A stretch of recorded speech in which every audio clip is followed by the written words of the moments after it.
नमस्कार. आज वैशाख शुद्ध दशमी. आज आपण नामदेवांचा एक अभंग पाहणार आहोत.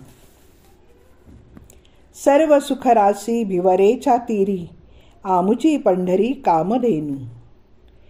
प्रेमामृत दुभे सदा संत जना, वोसंडतो पाना नित्य नवा.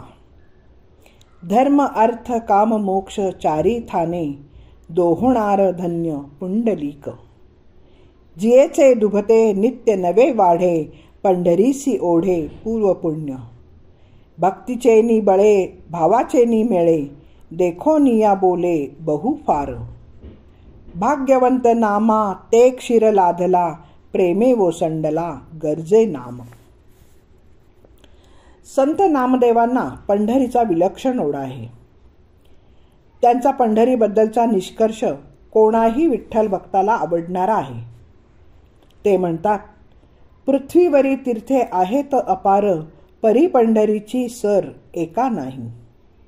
आणि अन्यत्र जशी ते अतिशयोक्ती करतात तशी येथे न करता रूपकाद्वारे पंढरीचे महात्म्य वर्णितात.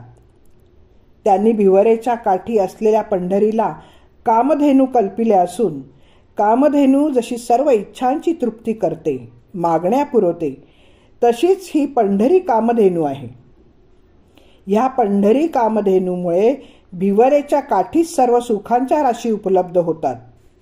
मग भीमा नदीचा काठ त्यांना प्रिय का नाही होणार? संत सज्जनांसाठी ही कामधेनू सदा प्रेमरूपी अमृत देते. कामधेनूचे जसे नित्य दुभते असते, त्याचप्रमाणे ही पंढरी कामधेनू ही त्या साधू संतांसाठी नित्य नवा असा पाना स्त्रवते. तिला संत पाहिले की प्रेमाचा पान्हा फुटतो.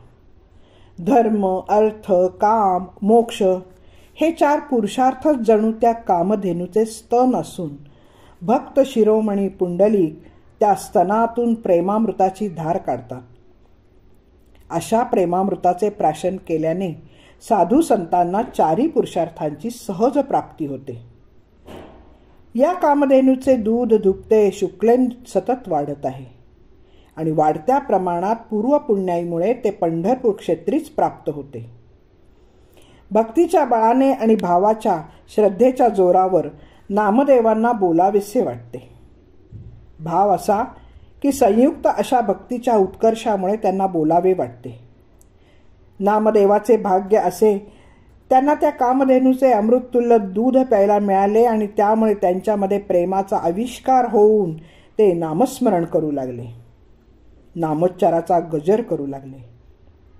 खरोखर पंढरी या कामधेनूमुळे नामदेवांना सुखाची मोजदाद करता येणार नाही असे अनुभवाला आले.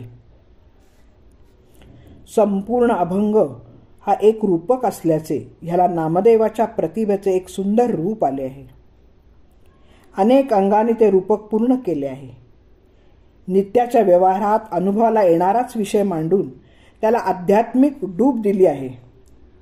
घरोघरी गायी असल्याने त्या काळचे नित्याचे चित्र त्यांनी उभे केले आहे.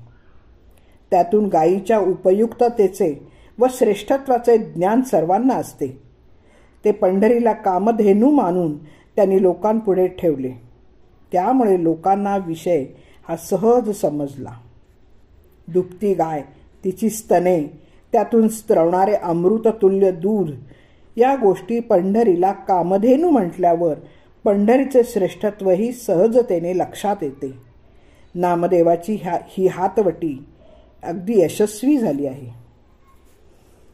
न करी आळस जाय पंढरीसी, अवघी सुखराशी तेथे आहे, असं संत चोखामेळा म्हणून गेलेले आहेत.